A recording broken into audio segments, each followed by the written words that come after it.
земли.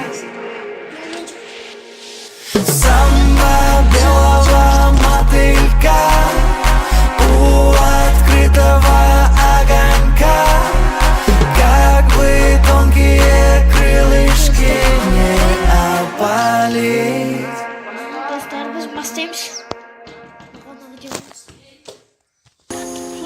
Кому случается вот так вот?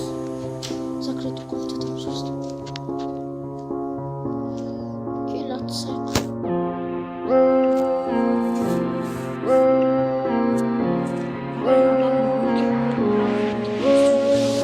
Ты так любила яркие цветы, что по ним как бабочка порхала, и даря поклонникам мечты, сердце никому не обещала. Но ярко-красный огненный цветок ты сорвать однажды захотела, и опять как белый мотылек на его сияние полетела.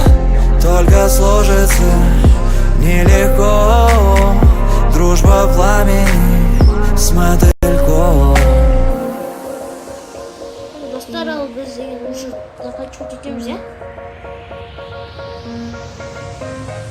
Самба